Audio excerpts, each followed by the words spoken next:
Bueno, hermanos, quiero comenzar. El día de hoy vamos a hablar sobre el libro de Jonás. ¿Cuántos han escuchado acerca de Jonás? Muchísimos, ¿verdad? Desde la escuela de niños escuchamos acerca de Jonás. El tema principal del sermón de hoy es: la salvación es de Dios y Dios obra su misericordia a través de sus profetas y en sus profetas. La salvación es de Dios y Dios obra su misericordia a través de sus profetas y en sus profetas. Así que vamos a hablar y vamos a ir poco a poco descubriendo esta verdad, en este libro, ese texto narrativo de la historia del profeta Jonás. Pero antes de eso quiero contarles algo que nos pasó a mi esposa y a mí hace más o menos 2 años. Mi esposa se estaba graduando. Gracias a Dios habíamos alcanzado esa meta, estábamos muy contentos. Ella se estaba graduando allá en el seminario de Kentucky, en Southern, y salimos de la celebración, fuimos a almorzar y estábamos en la casa del hermano que nos estaba hospedando en ese momento. Y él nos dice: hermanos, les tenemos un regalo, una sorpresa. Mañana, hermano Martín y hermana Denise, vamos a ir todos al arca de Noé. Y yo me quedé así como, wow, ¿qué? ¿Al arca de Noé? ¿Me está insultando el hermano? ¿Qué me está diciendo? Me ha sorprendido, ¿qué es esto? Y él me dice: sí, aquí en Kentucky tenemos el arca de Noé, está a 1 hora, 45 minutos más o menos del seminario. Así que mañana vamos a ir, van a poder entrar ustedes al arca de Noé y conocer cómo era todo por dentro y ver la estructura realmente en tamaño real. Entonces yo estaba súper entusiasmado. Me decepcioné un poco cuando entré porque no habían animales de verdad, eran todos mecatrónicos, ¿no? Y todos estaban manejados con control remoto y hasta ascensor había en el arca de Noé, ¿no? Escalera eléctrica y todo, ¿no? Pero por fuera era tremendamente hermoso, era una réplica, según dicen, exacta de lo que era externamente el arca de Noé, y por dentro era alguna propuesta de más o menos cómo pudiera haber funcionado el sistema del tratamiento de los animales, ¿no? Entonces entramos, estábamos caminando ya como media hora en el arca, la estábamos pasando muy bonito, y en eso llegamos a un área donde había como un cuadrado, ¿no? Y habían libros del arca de Noé, preciosos, libros para niños, ¿no? Con un dibujito, con unas decoraciones en 3D para doblar y todo. Y yo dije, wow, excelente que hay una tienda acá para comprar libritos para niños. Voy a comprar unos libritos para llevar a la familia, a los niños, para que sepan que estuvimos aquí en el arca y que este regalo viene desde el mismo arca de Noé, ¿no? Entonces yo estaba muy entusiasmado de comprarle algo a mis sobrinos o a mis hermanos. Y entonces, pasando, ya llegando casi al final del arca, de la tiendita, que yo pensé que era tienda, no llegaba a encontrar yo al cajero, a dónde pagar, no había nadie. Había un letrero, pero en una madera marrón, oscura, muy seria, que difería mucho de los colores tan bonitos que yo estaba viendo en los libros. Y allí decía, en esta madera: debemos dejar de infantilizar la historia de Noé. El diluvio no fue un cuento de niños, fue el juicio de Dios sobre las naciones. Infantilizar la historia de Noé no nos permite ver su significado real. Ahí tuve que hacer la disimulada nomás, como que nosotros no vinimos a comprar nada aquí, no, tienes razón, es el juicio, ¿no? Nos quedamos sorprendidos. ¿Cuántas veces podemos infantilizar cosas del texto de la Escritura en lugar de realmente entender su significado bíblico? Y yo creo que lo mismo pasa cuando hablamos de Jonás, el libro de Jonás. De hecho, cuando yo iba a predicar este mensaje por primera vez en la iglesia allí en Lima y empecé a compartir con hermanos que iba a predicar ese mensaje, yo les decía: hermanos, voy a hablar este domingo, toca Jonás. Hicimos toda una serie de 4 meses, más o menos 3 meses, en todos los profetas menores. Y entonces todos los hermanos: hermano, ¿ahora qué toca? Jonás. Y los hermanos, ¿qué decían? Jonás, ¿eh? Jonás no le hizo caso a la palabra de Dios, vino un pez grande y se lo comió, ¿no? Entonces todos decían eso, ¿verdad? Y me llamaba la atención porque realmente, de repente sin mala intención, es algo que hemos aprendido, nos enseñaron así, pero estamos infantilizando un libro que habla del juicio de Dios, pero que también habla de la misericordia de Dios. Y en esa infantilización, cuando vemos los libros, ¿quién es el protagonista en esos cuentos? El pez, ¿verdad? Qué más bonito que dibujar un gran pez en una portada con agua en la arriba y le ponen que es ballena, incluso cuando no dice el texto que es ballena. Pero en el texto bíblico vemos que el protagonista aquí es Dios. El protagonista aquí también puede ser Jonás, pero el pez aparece por unos segundos y él se llevó todo el protagonismo. Entonces, hoy quisiera que nos acerquemos a este texto, dejando de lado la infantilización de los textos bíblicos y más bien enfocándonos en querer aprender lo que es la verdad de la palabra del Señor.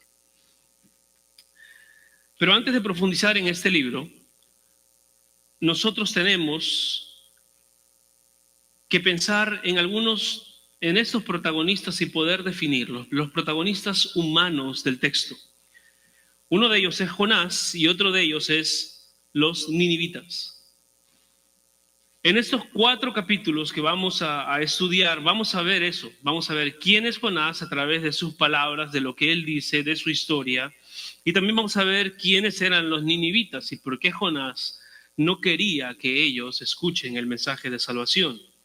Y una vez que respondamos estas 2 preguntas, ¿quién es Jonás y quiénes fueron los ninivitas? Entonces podremos nosotros entrar a entender el tema bíblico de Jonás con mayor precisión. Así que vamos a primero a ver quién es Jonás. El libro mismo no lo describe y solo nos dice que fue el hijo de Amitai. Pero tenemos más información en Segunda de Reyes 14. Allí dice que Jonás profetizó durante el reinado de Jeroboam, el rey de Israel, que hizo lo malo ante los ojos de Dios alrededor del 782 al 753. Ese fue Jeroboam, el que hizo lo malo ante los ojos de Dios. Durante ese tiempo, Jonás, profeta de la tierra de Gath-Hefer, una tierra cercana a Jerusalén, él profetizó que Israel retomaría ciudades y expandiría sus fronteras, lo cual se hizo realidad. Y esa profecía que luego se hizo realidad puso a Jonás en una visión de parte del pueblo de Israel como un héroe nacional. Él nos profetizó que nuestra tierra crecería y eso se cumplió. ¡Wow! ¡Qué grande es Jonás! Algo interesante es que, por ejemplo, ambos, Amós y Oseas, profetizaron en contra de Jeroboam. Pero Dios usaría a Jeroboam, ese rey idólatra y perverso, para liberar a Israel, incluso para extender sus tierras. Pero aquí viene lo interesante. Jonás es quien profetizó que Israel sería liberado y que extendería sus tierras. Miremos el texto. Segunda de Reyes, capítulo 14, versículos 23 al 27, dice lo siguiente. El año 15 de Amasías, hijo de Joás, rey de Judá, comenzó a reinar Jeroboam, hijo de Joás, sobre Israel en Samaria, y reinó 41 años, e hizo lo malo ante los ojos de Jehová, y no se apartó de todos los pecados de Jeroboam, hijo de Nabat, el que hizo pecar a Israel. Él restauró los límites de Israel, desde la entrada de Hamat hasta el mar de Arabá, conforme a la palabra de Jehová Dios de Israel, el cual le había hablado por su siervo Jonás, hijo de Amitai, profeta que fue de Gath-Hefer. Porque Jehová miró la muy amarga aflicción de Israel, que no había siervo ni libre, ni quien diese ayuda a Israel, y Jehová no había determinado raer el nombre de Israel de debajo del cielo, por lo tanto los salvó por mano de Jeroboam, hijo de Joás. Esta profecía significó que el imperio asirio no triunfaría sobre Israel. Entonces vamos viendo, antes para poder pensar acerca de quién fue Jonás, debemos recordar esto. Es muy importante. Jonás era un profeta con mucho aprecio de parte del pueblo de Israel. Él había profetizado prosperidad para ellos y Dios había respondido a esa profecía haciendo esto algo real. Ahora, ¿quiénes eran los asirios? Los asirios eran hombres violentos. Muchos los han llamado los nazis de la era antigua. El imperio asirio aterrorizó al mundo entero, al mundo antiguo conocido, no solo por ser violento, sino que además tenía mucho poderío y de armamento y de influencia. Eran hombres despiadados, eran hombres de guerra. Ellos le arrancaban la lengua a las personas que se cruzaban en el camino de ellos. Les cortaban las manos y la nariz y les sacaban los ojos a cualquiera que sea su enemigo. Muchas obras de arte asirias muestran a los asirios degollando y destrozando a sus víctimas. Ellos también ponían las cabezas de sus prisioneros como trofeos sobre estacas y las exhibían en las calles. Realizaban deportaciones a gran escala. Y por último, quemaban a sus jóvenes y a sus mujeres. Y aquel que no pasaba por alguno de estos tormentos, entonces era puesto como un esclavo sin derechos para ellos. Por eso algunos pueblos, dice la historia, cuando sabían que los asirios estaban por llegar, los pueblos completos se juntaban y hacían suicidio grupal. Preferían la muerte antes que ser dominados por los asirios. Así que ser librados de ellos o dar una profecía acerca de esta libertad y luego que esa profecía se haga realidad, no era poca cosa. Israel apreciaba a Jeroboam por darle esa libertad y amaban a Jonás como un héroe nacional por profetizar libertad para Israel y la caída de los asirios. Ahora Jonás se convirtió en el profeta favorito de Israel, el profeta amado de Israel.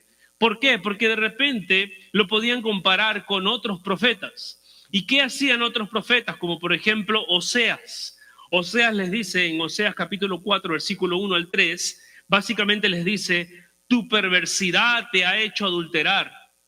Vuélvete al Señor con ruego y súplicas. Un mandamiento de arrepentimiento. Así que Oseas no era el favorito. Joel les dijo, arrepiéntanse con ayuno, llanto y lamento. Joel capítulo 2, versículos 12 al 13. Abdías les dijo, arrepiéntanse o los alcanzaré en lo más alto de sus moradas. Una advertencia a que no pusieran su confianza en su riqueza o en sus posesiones. Aun cuando estés en lo más alto, te voy a alcanzar. Y aquellos que te dicen ser amigos en tu riqueza, serán tus propios enemigos. Esa era la exhortación de Abdías. Amós les diría años después también, arrepiéntanse o perecerán en medio de sus posesiones. Amós capítulo 5, versículo 21 al 22. Pero Jonás les profetizó victoria y prosperidad. Se parece mucho a lo que escuchamos ahora, ¿verdad? Y son los favoritos, y son los más queridos. Él les profetizó eso y Dios les dio victoria y prosperidad y libertad.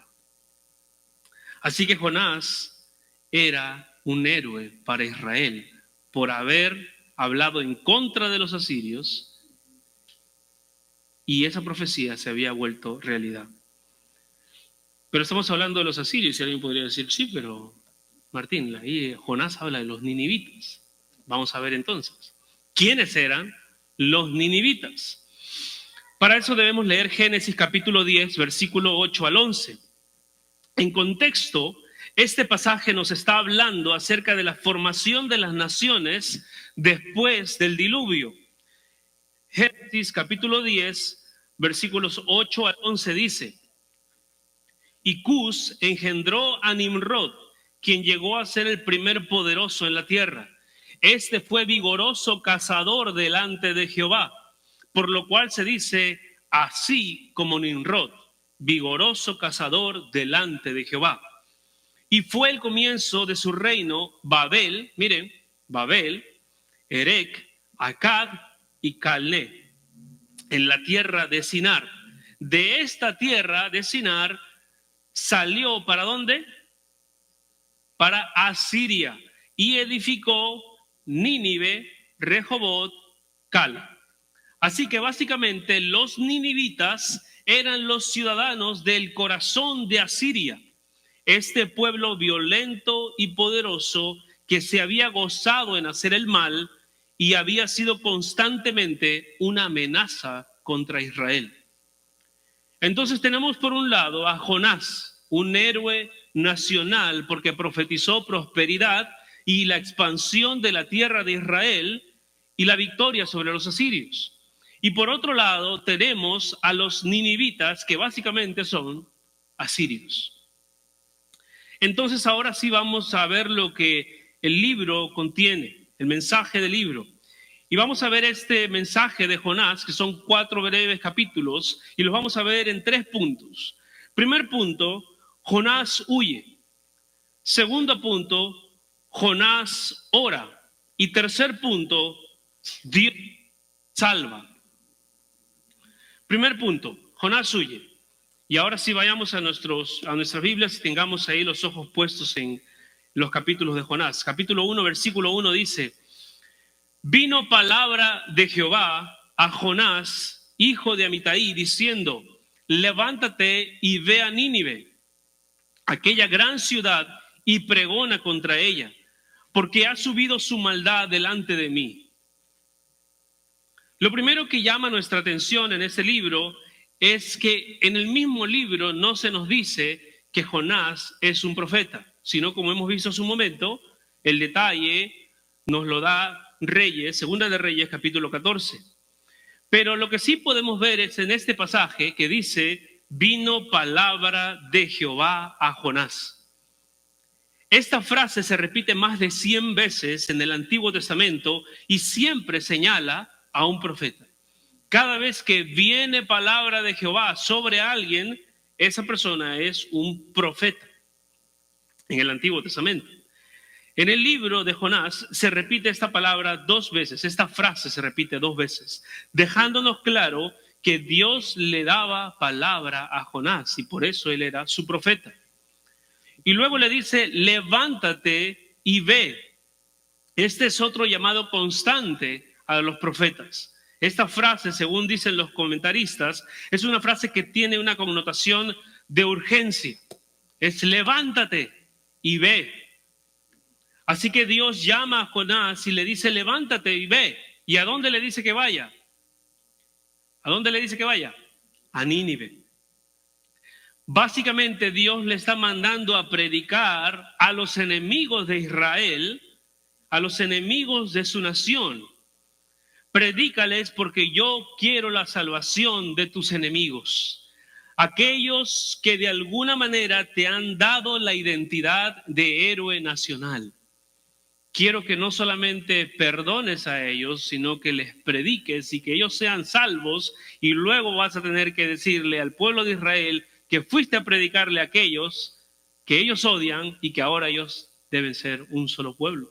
Esas son todas las implicaciones que están viniendo para Jonás.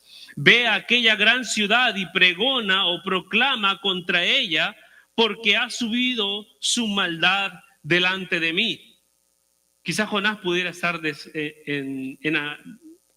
acuerdo con Dios en ese sentido. Sí, su maldad es terrible, Señor, ¿verdad? Y él dice: su maldad ha subido delante de mí, dice Dios.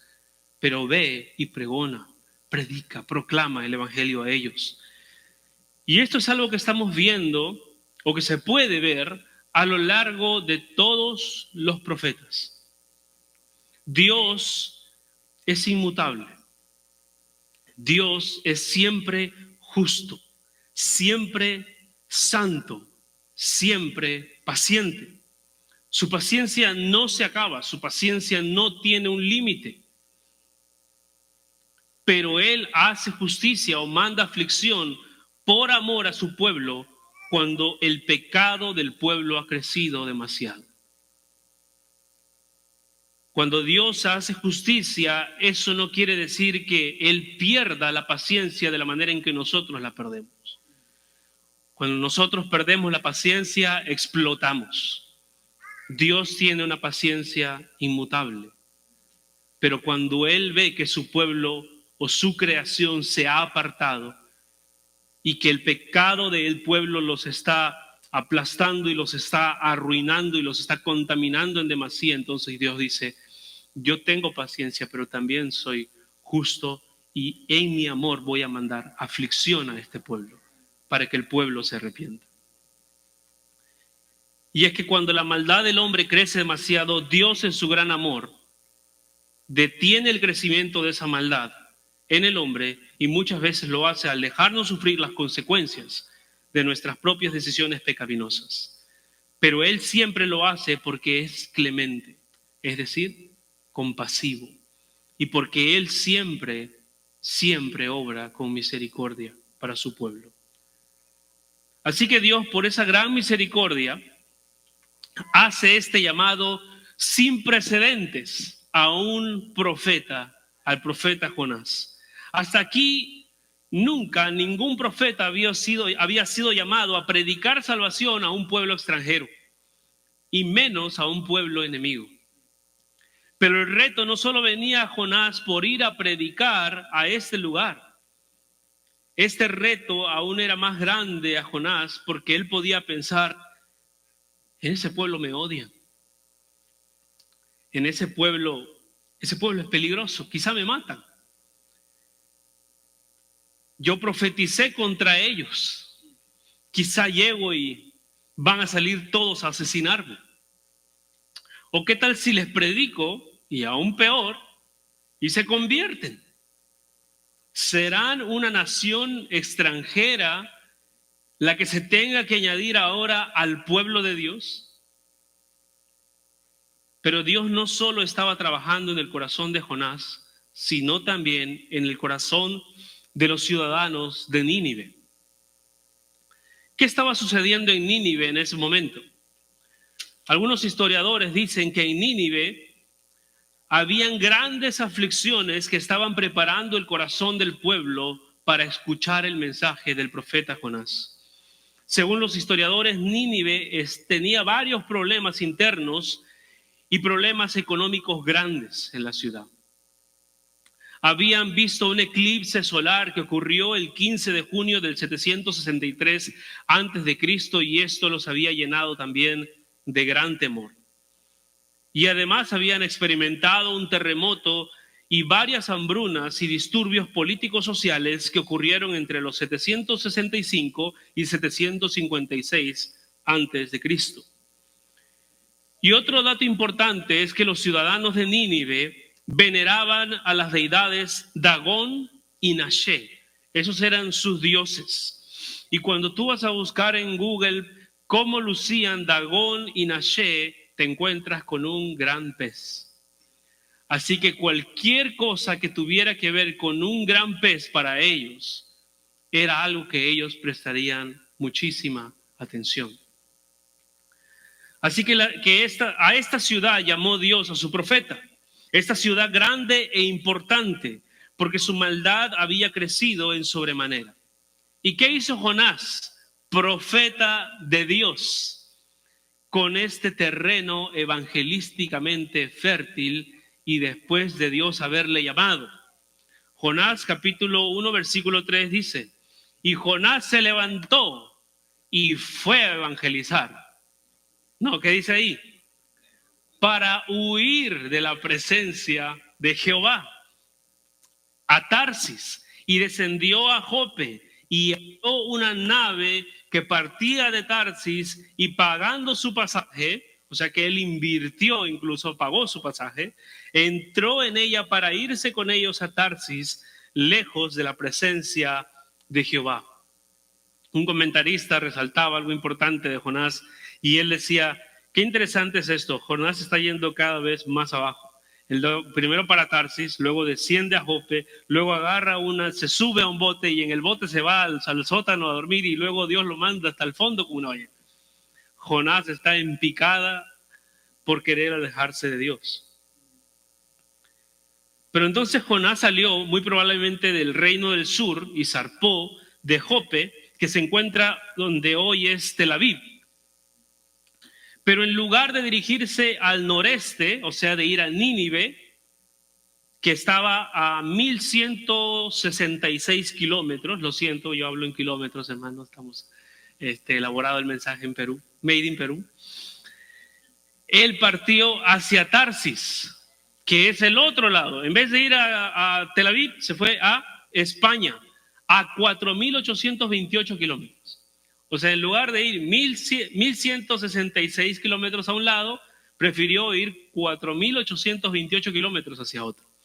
Esto es como ir de Lima a Cusco, o en su lugar, él prefirió ir de Lima hasta Caracas, ¿no? Para quienes conocen la tierra sudamericana.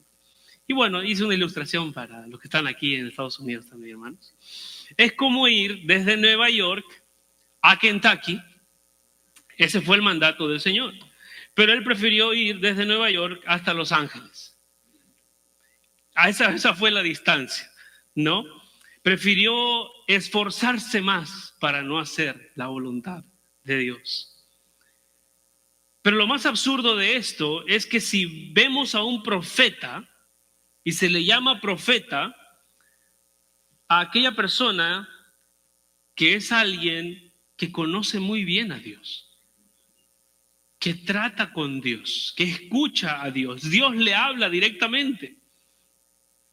Y este profeta, con el conocimiento de Dios, con la información correcta acerca de Dios, habiendo sido usado grandemente por Dios, decide ir en contra de Dios. El egoísmo nos hace necios. El egoísmo nos hace ciegos. El egoísmo nos hace olvidar de todo aquello que hemos aprendido. Este es un profeta que ya había leído los salmos al derecho y al revés. Ya estaban disponibles los salmos y lo que él había leído seguramente en el Salmo 139, versículos 7 al 12 era: ¿a dónde me iré de tu espíritu? ¿Y a dónde huiré de tu presencia? Si subiere a los cielos, allí estás tú. Y si en el Seol hiciere mi estrado, he aquí, allí tú estás. Si tomare las alas del alba y habitar en el extremo del mar, aún allí me guiará tu mano y me asistirá tu diestra. Si dijere, ciertamente las tinieblas me encubrirán, aún la noche resplandece alrededor de mí. Aún las tinieblas no me encubren de ti, y la noche resplandece como el día. Lo mismo te son las tinieblas que la luz. Jonás sabía esto. Jonás sabía que Dios es omnipresente, omnisciente, todopoderoso, que Él sabe dónde está. Pero a pesar de eso, el egoísmo, el egocentrismo, el individualismo lo hizo ciego. Y este egocentrismo también nos puede enceguecer a nosotros cuando empezamos a pensar en nuestra gloria y no en la gloria de Dios. Jonás tenía que renunciar a su gloria, la gloria del héroe de Israel, para predicar ese mensaje. Y cada uno de nosotros que predicamos el mensaje del Evangelio, el mínimo momento que comenzamos a hacer algo para nuestra gloria, podemos caer en pecado, podemos perjudicar a las personas. El líder, el pastor, cualquier persona que está predicando la palabra del Señor, y cada uno de nosotros como miembros, porque de alguna manera cada uno de ustedes, hermanos, cuando van a sus trabajos, Dios los usa como las Biblias del trabajo, los pastores del trabajo, los líderes espirituales del trabajo. Pero si queremos hacerlo para nuestra gloria, nos vamos a equivocar. debemos hacerlo para la gloria de Dios, porque la salvación es del Señor. Entonces Jonás subió a una embarcación, pagó su pasaje, pero Dios le provocó una tempestad. Y aquí vienen los marineros. Los marineros temieron por sus vidas y comenzaron a... ¿Qué hicieron? Oraron. Estos marineros no necesariamente no hay una información de que sean israelitas, ¿no? Escuchemos qué es lo que dicen ellos. Jonás capítulo 1, versículos 7 al 10. Y dijeron cada uno a su compañero, venid y echamos suertes para que sepamos por causa de quién nos ha venido este mal. Y echaron suertes y la suerte cayó sobre Jonás. Entonces le dijeron ellos, decláranos ahora, ¿por qué nos ha venido este mal? ¿Qué oficio tienes y de dónde vienes? ¿Cuál es tu tierra y de qué pueblo eres? Qué buenas preguntas hacían esos marineros, ¿no? Decía que eran unos buenos conversadores. Imagínate, ¿qué oficio tienes, Jonás? Qué interesante esa pregunta.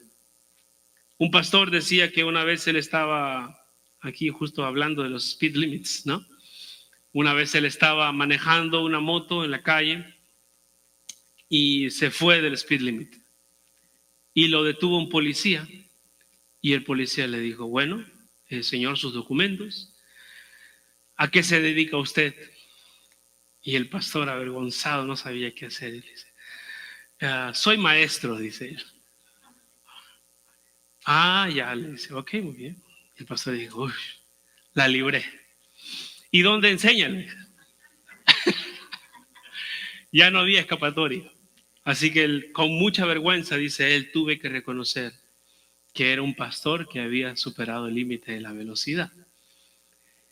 Y qué vergonzoso es cuando nosotros no estamos andando de acuerdo a quiénes somos.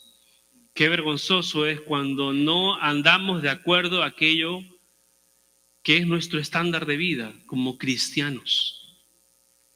A él le preguntaron, ¿a qué te dedicas? Imagínate eso. ¿Qué tendría que decir él? Profeta de Jehová, ¿verdad? ¿Qué oficio tienes? ¿De dónde vienes? ¿Cuál es tu tierra y de qué pueblo eres? Y él le respondió, soy hebreo, y miren cómo se identifica el mismo, y temo a Jehová. ¿Les ha pasado eso, hermanos? Yo sé que soy cristiano, yo sé que soy un hombre que realmente amo a Dios, pero estoy viviendo en desobediencia a Él. Esa contradicción que nos hace humanos, pero que al mismo tiempo de la cual debemos arrepentirnos. Y miren qué más les dice. Dios de los cielos que hizo el mar y la tierra. Entonces todos los que le están escuchando están así como, tú amas y eres hombre que sigue al Dios que hizo el mar. Y aquellos hombres temieron en sobremanera y le dijeron, ¿por qué has hecho esto? Porque ellos sabían que huía de la presencia de Jehová porque Él se lo había declarado. Los que no eran seguidores de Dios, de Jehová, no temían a Jehová, escuchan a Jonás diciendo, yo soy Dios, yo soy hebreo y temo al Dios que creó el mar, pero le estoy desobedeciendo. Ellos inmediatamente hicieron la conexión y dijeron, ¿por qué nos has hecho esto? Estos habían oído del Dios de Israel. Todo el mundo había oído del Dios de Israel. Esa era la misión de Israel, vivir de tal manera que su testimonio sobrepase las fronteras y se sepa que en Israel hay un Dios que es totalmente diferente a los otros y que es un Dios santo, santo, santo, como no hay otro ninguno en la tierra. Y sabían que era un Dios santo, pero también sabían que era un Dios bueno, misericordioso y paciente, porque eso es también lo que habían escuchado de la palabra de Dios.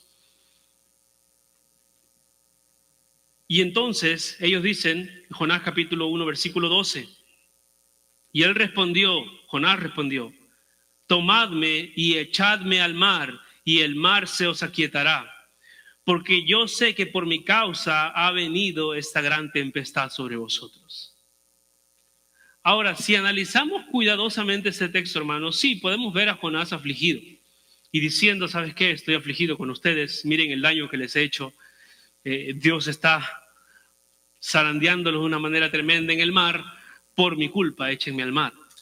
Pero realmente lo que Dios quería ahí era un arrepentimiento de Jonás, no que lo avienten al mar. Lo que de alguna manera está encegueciendo a Jonás, lo está llevando a pensar, prefiero estar muerto que los ninivitas se conviertan. Hay muchas personas que viven así. Hace poco nuestro presidente Alan García, ¿verdad? En Perú, él ya lo iban a capturar. Él era un hombre con una gloria y con un respeto ganado por muchos años, y ahora iba a ir a la cárcel y prefirió suicidarse. O una vida con gloria, o prefiero la muerte. Y es lo que está haciendo Jonás aquí. Prefiero ser el héroe de Israel toda mi vida y tener mi legado, esa palabra peligrosa, ¿no? Quiero tener mi legado de héroe basado en mí, y prefiero la muerte y mantener mi legado que matar mi legado y que Nínive sea salvo. Y aquí viene un pasaje que describe el mensaje central de este sermón. La salvación es de Dios y Él obra misericordia a través de su profeta y en sus profetas. Leamos capítulo 1, versículo 13 al 17. Y aquellos hombres trabajaron para hacer volver la nave a tierra, mas no pudieron porque el mar se iba embraveciendo más y más contra ellos. Entonces estos hombres marineros, que eran paganos seguramente, clamaron ¿a quién? A Jehová, y dijeron, te rogamos ahora, Jehová, que no perezcamos nosotros por la vida de este hombre, ni ponga sobre nosotros la sangre inocente. Ellos no querían aventarnos, pero no se calmaba la tempestad. Entonces ellos dijeron, vamos a clamar a Jehová. Eso significa que ellos están creyendo en Jehová, en Dios. Y le dicen, y ponga sobre nosotros la sangre inocente, porque tú, Jehová, has hecho como has querido. Y tomaron a Jonás y lo echaron al mar. Y el mar se aquietó de su furor. Y entonces dice el versículo, y ellos se calmaron, dice. ¿Dice eso? Dice, y temieron aquellos hombres a Jehová con gran temor. Y ofrecieron sacrificio e hicieron votos. Esto es increíble, hermanos, porque lo que estamos viendo aquí es una conversión genuina de hombres paganos a través de un terrible testimonio evangelístico, de un desobediente tremendo, pero que Dios utilizó eso para poder llegar al corazón de estos marineros paganos. Y ahora ellos, cuando vieron que todo se calmó, se llenaron de temor. ¿Y cómo no va a ser así, hermanos? ¿Cuántos hemos visto el mar? Y solamente mirar el mar nos da temor. Ahora mirar el obrar de Dios de calmar una tormenta en un segundo y decir, wow, Dios, tú eres poderoso. Y esos hombres vieron eso, vieron ese poder tremendo de Dios para calmar la tormenta, y entonces se llenaron de temor y ofrecieron sacrificios a Jehová.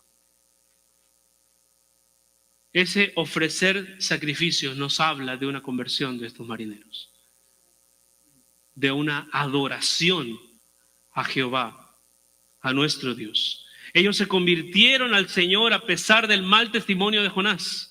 La salvación es del Señor y el poder del Evangelio no descansa en nuestra infalibilidad, sino en la mano poderosa y misericordiosa de Dios.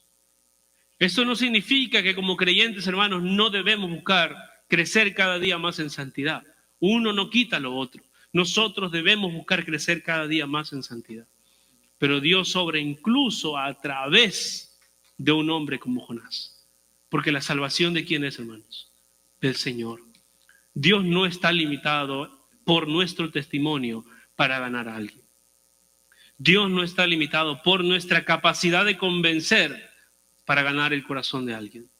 La salvación es de Dios y eso nos debe dar confianza cuando predicamos el Evangelio.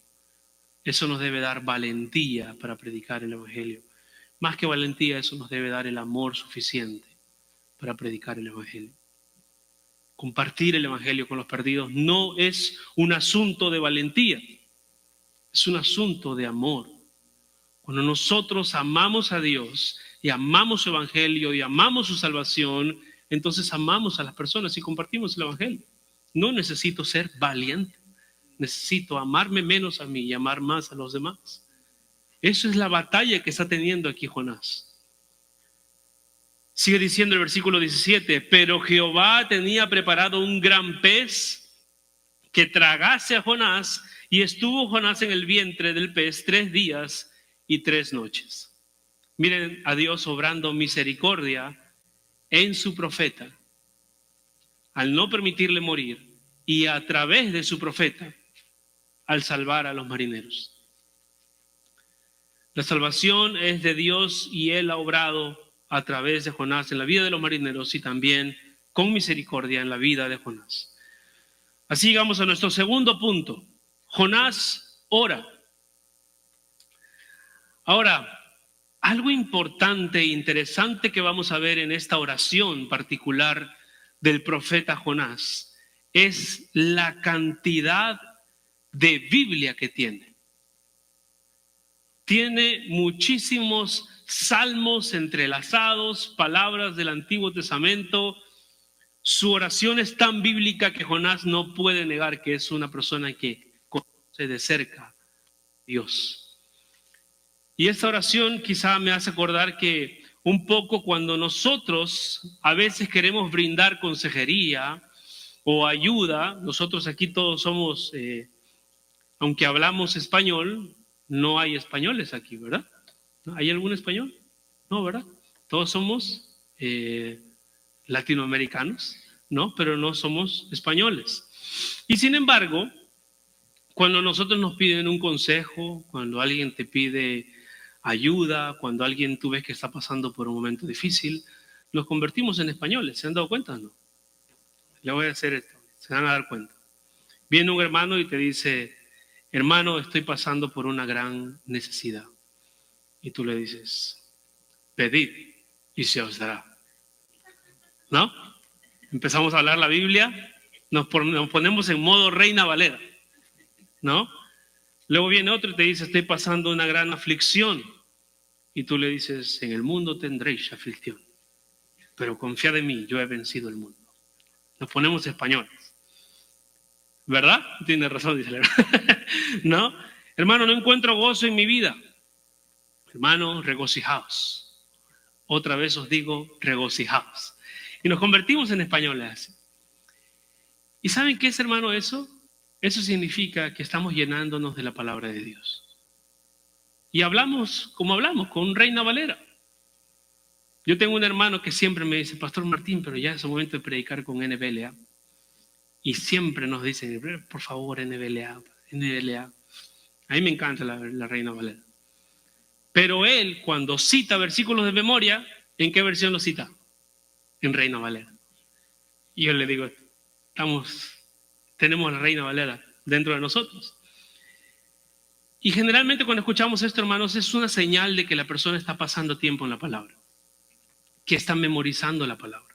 Es como dice la Escritura también, nunca se apartará de tu boca este libro de la ley. ¿Verdad? Y cuando pedimos consejo, cuando hablamos con hermanos, qué precioso es escuchar que ese hermano, lo primero que nos diga es una cita bíblica. Y eso significa, nunca se apartará de tu boca este libro de la ley. Y eso es lo que sucede en el capítulo 2 de Jonás.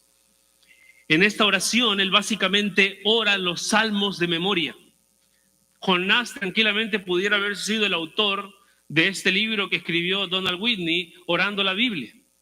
Él pudiera haber sido el autor de ese libro, porque sus oraciones o su oración del capítulo 2 está impregnada de salmos. Si tú has estudiado medianamente los salmos, creo que puedes encontrar quizá 3 salmos en esta oración. Si los has estudiado un poquito a más profundidad, quizá puedes encontrar 5 salmos en esta oración.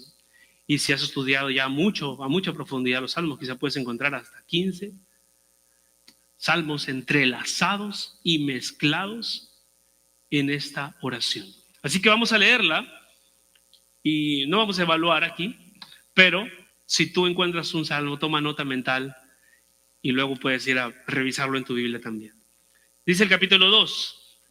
Entonces oró Jonás a Jehová su Dios desde el vientre del pez y dijo, invoqué en mi angustia a Jehová.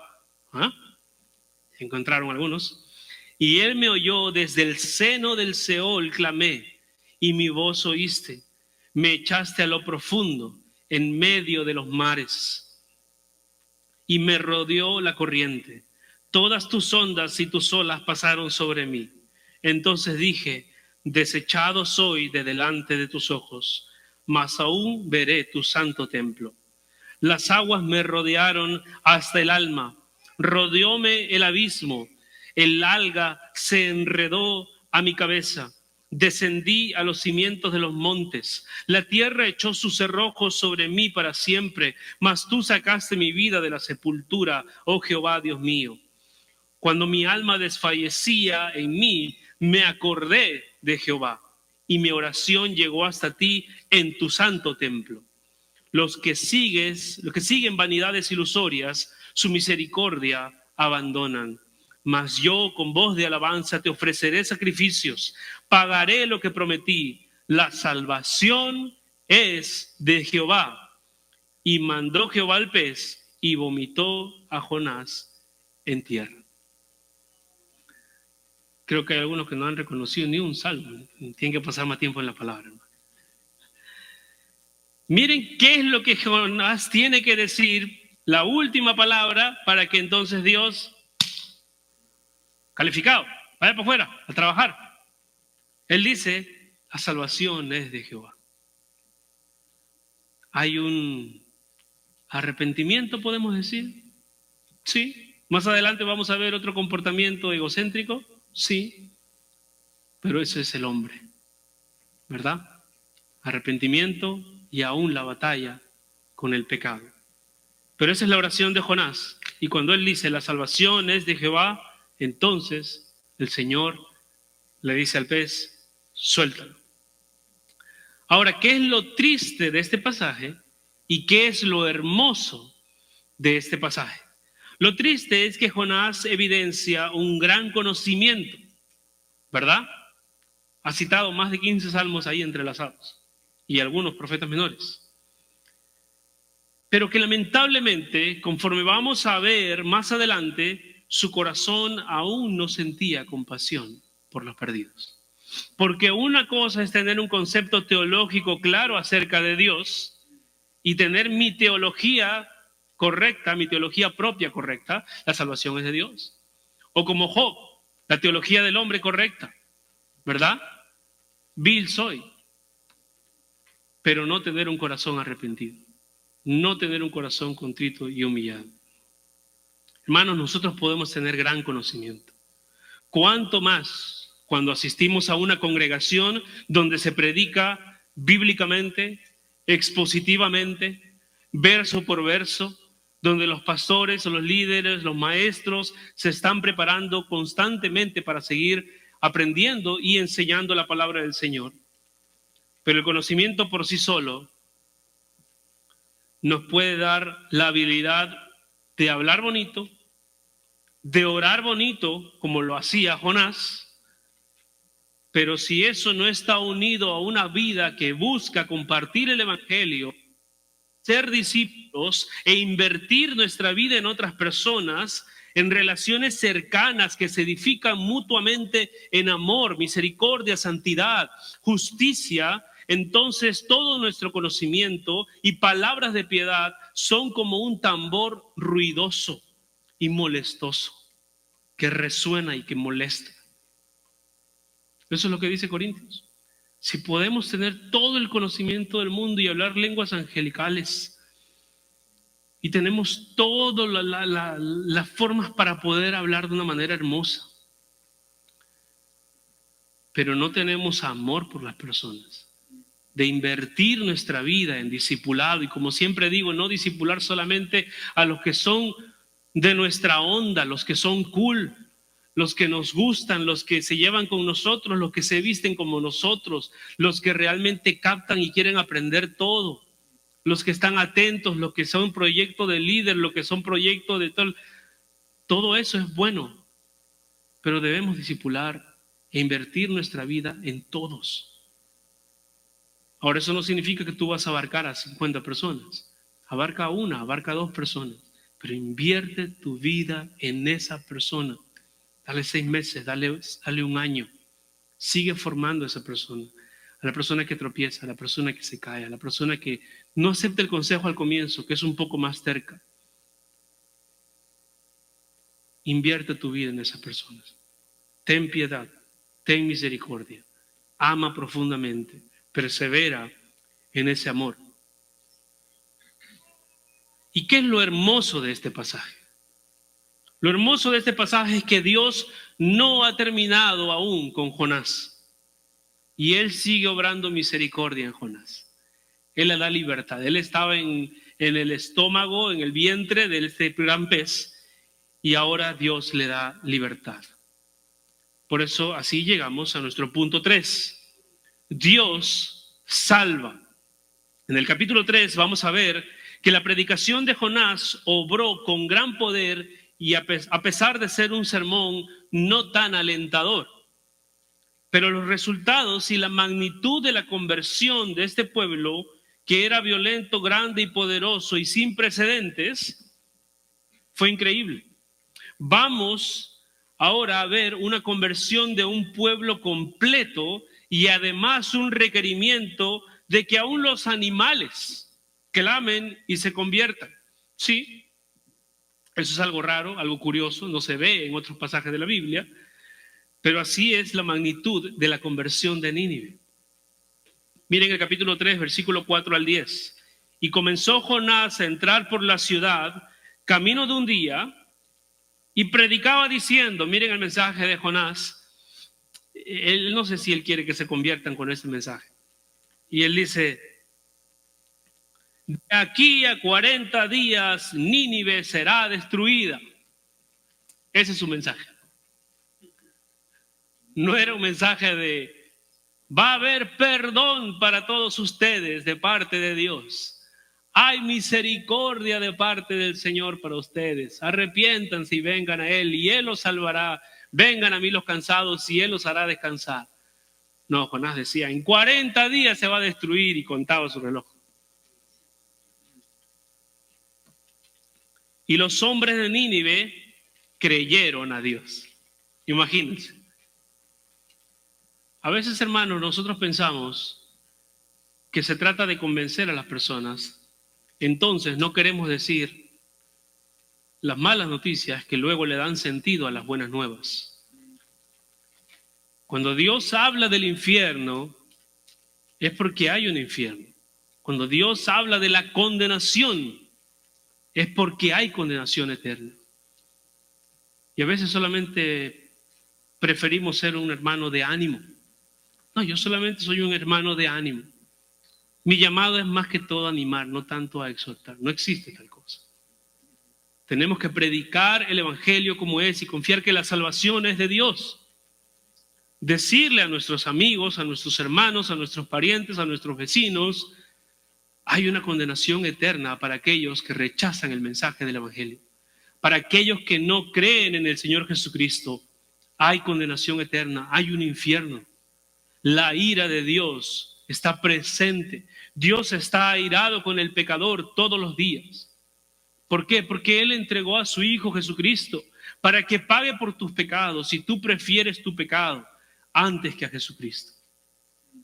Porque Dios permitió que su Hijo Jesucristo experimentara sufrimiento, su Hijo obediente, su Hijo amado en el quien Él se complacía todos los días.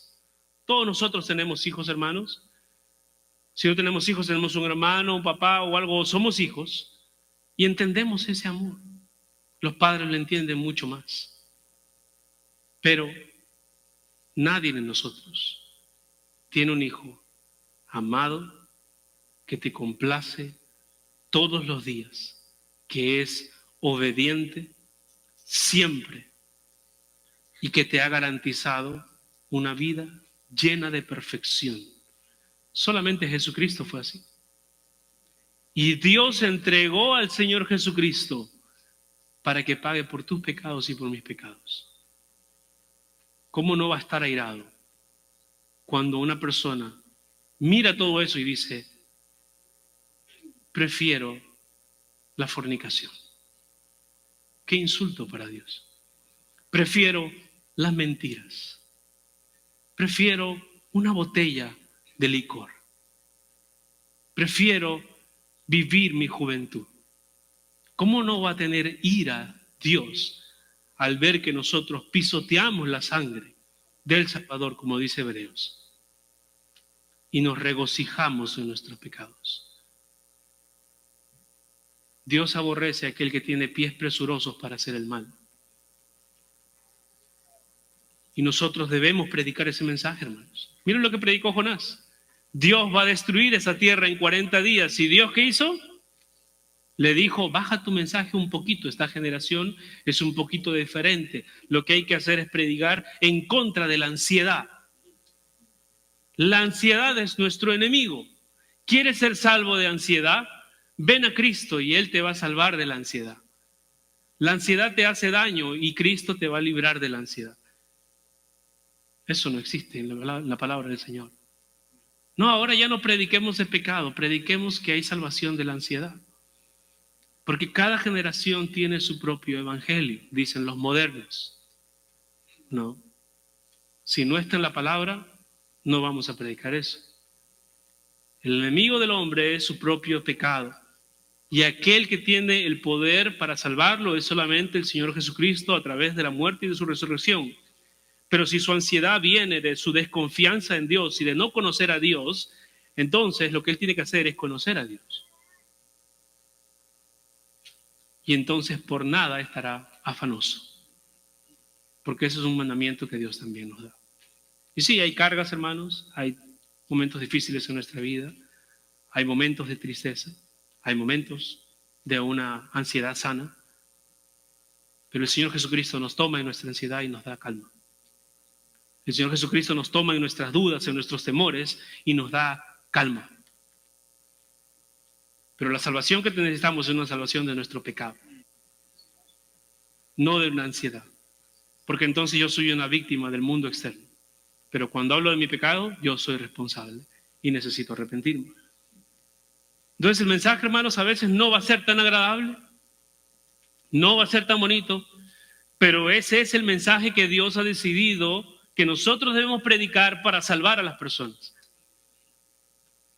Y mira lo que pasó. Y los hombres de Nínive creyeron a Dios y proclamaron ayuno y se vistieron de cilicio. Significa mucho lamento, mucho dolor en su corazón, desde el mayor hasta el menor de ellos. Y llegó la noticia hasta el rey de Nínive. A ver qué pasó con el rey. Y dice, y se levantó de su silla, se despojó de su vestido y se cubrió de cilicio y se sentó sobre ceniza. Esas son las expresiones antiguas para decir, estoy sufriendo muchísimo. E hizo proclamar y anunciar en Nínive, miren lo que dijo el rey, por mandato del rey y de sus grandes, diciendo, hombres y animales, bueyes y ovejas, no gusten cosa alguna, no coman, no se les dé alimento, ni beban agua, sino cúbranse de cilicio, hombres y animales, y clamen a Dios fuertemente y conviértase cada uno de su mal camino. Este clamen fuertemente es algo que se repite en todos los profetas menores, hermanos. El mandato de Dios de que el arrepentimiento genuino, el arrepentimiento verdadero, se caracteriza por lamento y llanto. Es cuando nosotros vemos la santidad de Dios como Él es, y luego vemos nuestro pecado, y la ofensa que hemos hecho a Él, no podemos hacer un arrepentimiento sencillo. Hay dolor en nuestro corazón, hay llanto, hay lamento. Y si no lo hay, por eso Joel le dice al pueblo, tienen que tener llanto y lamento. Porque tienen que ver al Dios santo, santo, santo, a la santidad y a la belleza de su Hijo Jesucristo, y luego mirar entonces, de acuerdo a esa belleza, mirar su pecado. No mires tu pecado a la luz del pecado de la otra persona, sino a la luz de la santidad y la justicia de Dios. Entonces aborrecerás el pecado. No puedo con un pecado, siempre ando mirando cosas que no debo mirar, siempre ando diciendo cosas que no debo decir, siempre ando tomando cosas que no debo tomar, y no puedo dejar ese pecado. Mira la santidad de Dios. Mira a Jesucristo, y entonces podrás ver lo terrible de ese pecado. Y Él le dijo que todos se conviertan, que cada uno deje su mal camino, de la rapiña que hay en sus manos. ¿Quién sabe, dice Él, si se volverá y se arrepentirá Dios y se apartará del ardor de su ira y no pereceremos? Y entonces vio Dios lo que hicieron y se convirtieron de su mal camino y se arrepintió del mal que había dicho que les haría y no lo hizo. Ese es nuestro Dios, hermanos, misericordioso. Ahora no nota, hermanos, ya sabemos que cuando la Biblia dice que Dios se arrepintió, quiere decir que Dios cambió de opinión, que Dios en su misericordia otorgó perdón y otorgó misericordia y otorgó bendición a un pueblo que había dicho que les iba a dar condenación. Pero Dios no se arrepiente de pecado porque Él no peca. Él no hace pecado. Y Él tampoco hace el mal. Pero sí permite las situaciones difíciles, las consecuencias de los propios pecados de los hombres, para que entonces ellos procedan al arrepentimiento. Entonces lo que vemos en este capítulo es en su profeta, al usarlo para anunciar el mensaje de la salvación y permitirle ver el fruto del mensaje. Eso es una gran misericordia, hermanos. Muchos de nosotros vamos a predicar toda nuestra vida quizá, y quizá no vamos a ver el fruto de aquello en la persona específica que queremos que se convierta. Quizá vamos a ver otros frutos, porque en la vida cristiana se ven muchos frutos. Lo vemos en los hermanos que crecen y todo. Pero quizá pasaremos toda nuestra vida orando por aquel hijo y no se convierte. Pero cuando nos vayamos, el Señor orará. O de repente Él simplemente en su misericordia, en su gracia, nos permitirá ver la salvación de aquella persona. Eso es una misericordia, es una gracia del Señor. Y Jonás lo vio así. Él predicó el mensaje y se convirtió toda la nación. Y también vemos que la salvación es del Señor. Dios le da salvación y una transformación radical al pueblo de Nínive a través de su palabra. Ahora, si este libro, hermanos, terminara aquí, ya que estamos en nuestro tercer punto, si este libro terminara aquí, esta sería la historia perfecta, ¿verdad? Nos quedaríamos con dudas acerca de Jonás, pero no lo juzgaríamos tanto. Pero Dios no solo quiere la salvación de las naciones, sino que también Él quiere que sus profetas, sus hijos, cada uno de nosotros, crezca conforme a la imagen de Jesucristo. Y aunque Dios había salvado a 120,000 ninivitas ese día, Dios sigue pastoreando el corazón de Jonás. A Dios no le sorprenden las multitudes, Él nos creó a todos.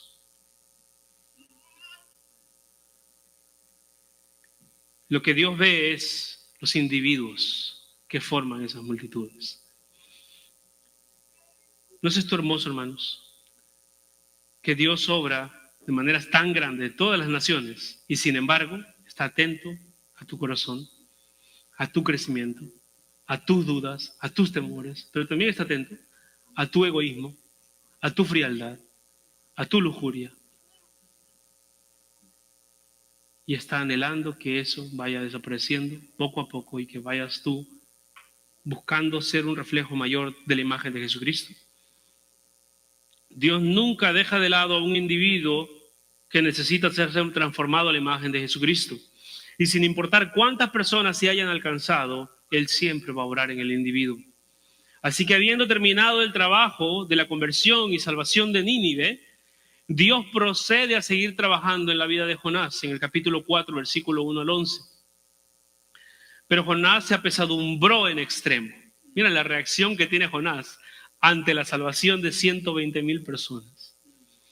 Jonás estaba perdiendo su gloria.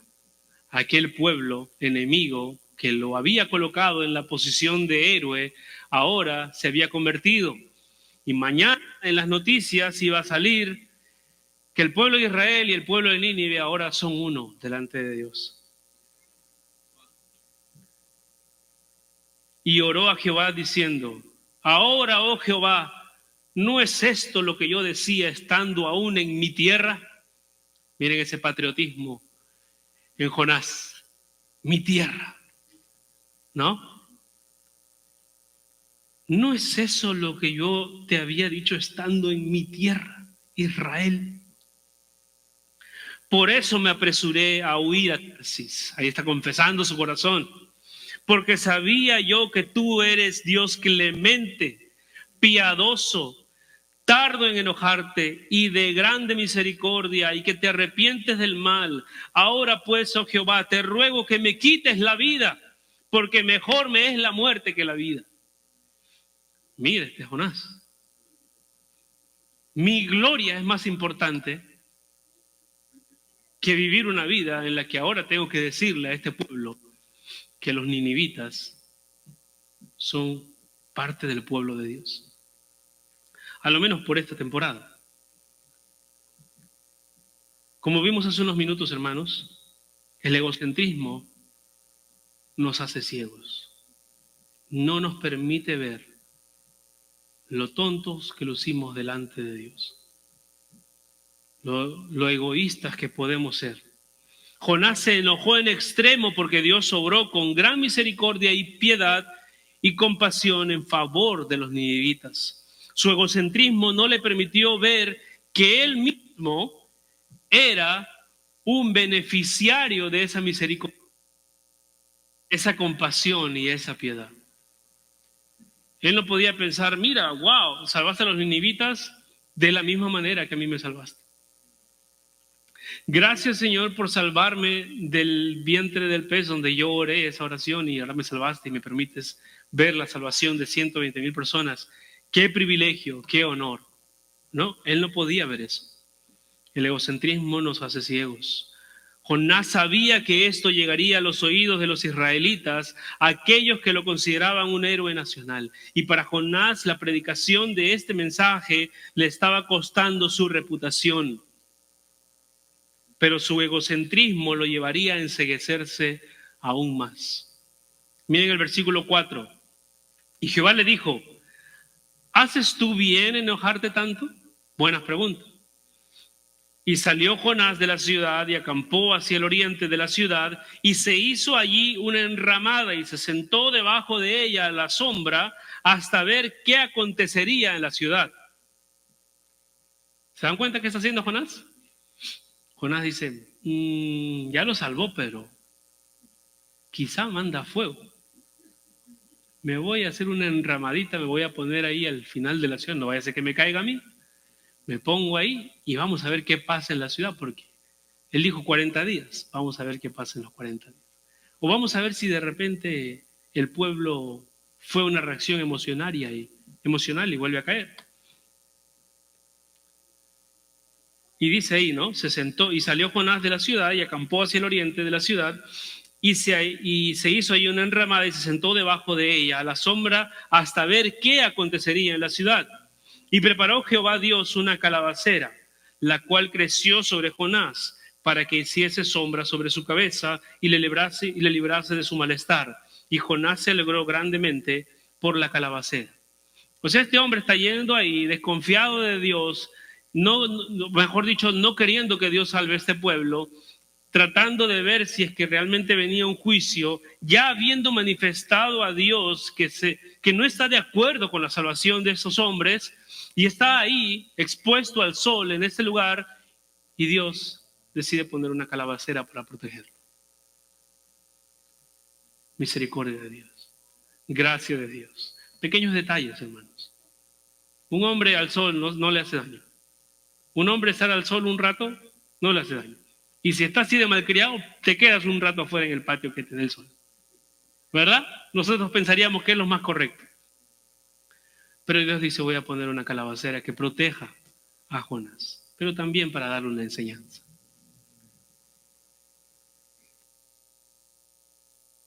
Y sigue diciendo el versículo 7. Pero al venir el alba del día siguiente, Dios preparó un gusano, el cual hirió la calabacera y se secó.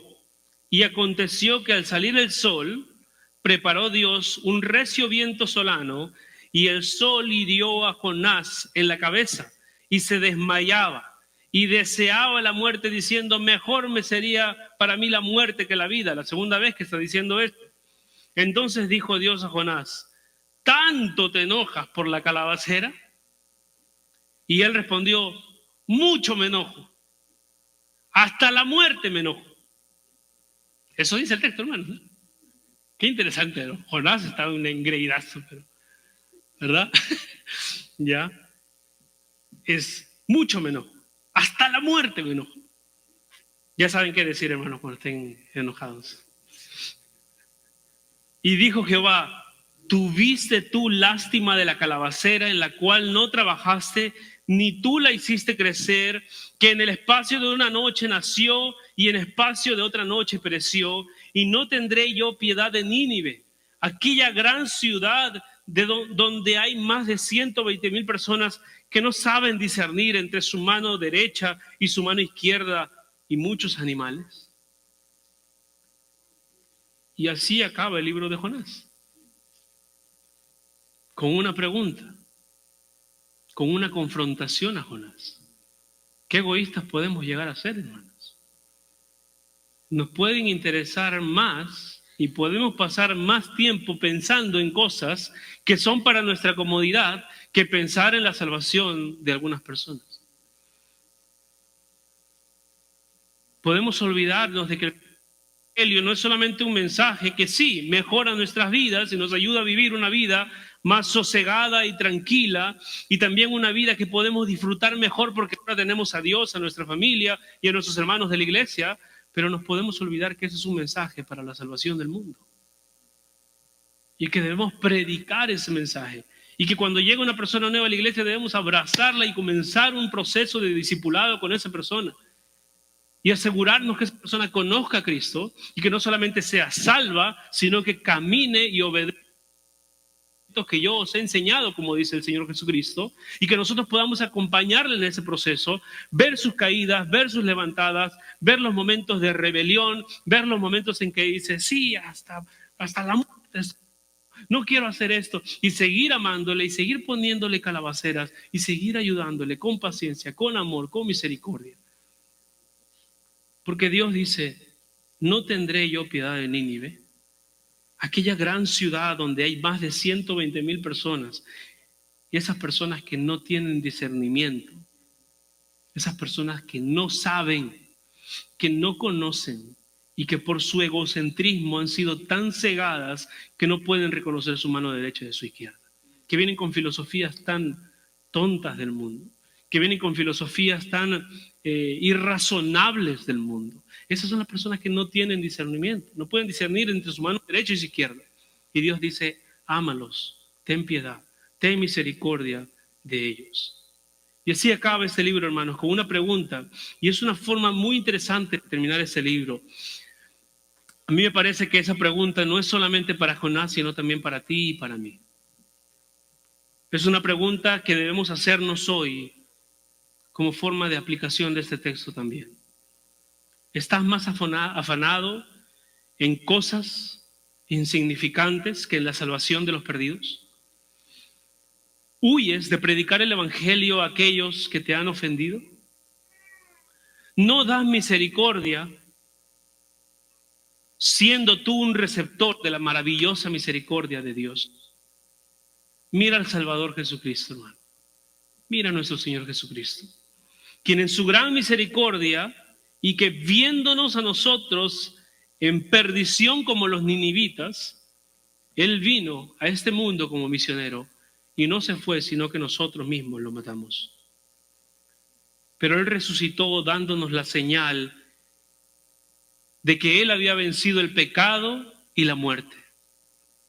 Él dijo en Lucas capítulo 11, versículo 29, no les daréis más señal que la del profeta Jonás, señalando que él estaría muerto por 3 días, pero que al tercer día resucitaría. Y resucitó, y ahora todos debemos, hermanos, creer en nuestro Señor Jesucristo, quien ha resucitado. Ahora se nos ha llamado y se nos ha dicho, levántate, iglesia, ve a Garland y anuncia mi mensaje. Ve a las ciudades aledañas y anuncia mi mensaje. Vayan y hagan discípulos de todas las naciones, bautizándolos en el nombre del Padre, del Hijo y del Espíritu Santo, pero también enseñándoles a que guarden todos los mandamientos. No solamente preparándolos teológicamente, no solamente enseñándoles la palabra, sino ayudándoles a que obedezcan la palabra del Señor, a que caminen en esa obediencia. Ya vimos que se puede hablar, se puede orar muy bonito y sin embargo no tener amor por los perdidos. Que el Señor nos guarde de eso, hermanos. Tal como Jonás recibió la misericordia al pensar que moriría y ser tragado por un pez, nosotros también reconozcamos que hemos recibido misericordia. Misericordia tal como la que recibieron los marineros en medio de la tormenta, porque esa tormenta los llevó a creer en Dios. Y se nos ha dado también misericordia, hermanos, a nosotros, tal como la que recibieron los ninivitas, que pasaban por diversas aflicciones y temores, pero creyeron en el mensaje de Dios y todo obró para la gloria de Dios y para bien. ¿Estás tú también, hermano, en medio de una tormenta, como los marineros? ¿Estás tú en medio de una gran aflicción, como los ninivitas? ¿Te sientes como en el vientre de un pez gigante, como Jonás? Dios está obrando. Dios está trabajando en tu vida. Y todo va a ser para su gloria y para tu bien. Él te va a ayudar a crecer. Solo sostente fuerte de Él y confía en su misericordia. Amén. Oremos, hermanos. Padre Santo, gracias, Señor, por tu palabra. Gracias, Señor, porque tu palabra y tu mensaje a través de Jonás, Señor, siempre nos anima, Señor. Leer tu palabra, Señor, un tesoro tan preciado para nosotros, Señor. Estudiarla, Señor, e ir a profundidad y conocerla y poder compartirla. Oh Padre Santo, por favor, sigue edificando esta iglesia en el conocimiento de tu palabra. Pero que no seamos solamente conocedores, Señor, sino que también reconozcamos esa misericordia que tenemos de tu parte, de que podemos oír todos los días tu palabra y podamos invitar más personas que vengan a seguir escuchando tu palabra. Y que luego invirtamos nuestra vida en ellos, con misericordia, discipulando a otras personas, abriendo la Biblia y enseñándoles. Señor, muchos de nosotros no conocemos tanta Biblia, no conocemos tantos términos, pero sabemos, Señor, que si abrimos tu palabra delante de otra persona y la leemos juntas, podemos ser edificados unos a otros, podemos hacer discípulos y podemos seguir creciendo, Padre Santo. Te ruego, Señor, que uses a tu iglesia aquí en Garland, Señor, a cada uno de mis hermanos, Señor, para que sean portavoces de tu mensaje, Señor, para que sean proclamadores de tu evangelio, Señor, para que sean discipuladores amorosos, misericordiosos, eficaces, diligentes, Señor, que se preparan en tu palabra, que leen tu palabra y que comparten lo que poco a poco van aprendiendo, Señor. Gracias, Padre Santo, por tu palabra. Gracias, Señor, por la obra de tu Hijo Jesucristo en nuestras vidas y por la salvación que hoy tenemos. Gracias, Padre. En el nombre de Jesús oramos. Amén.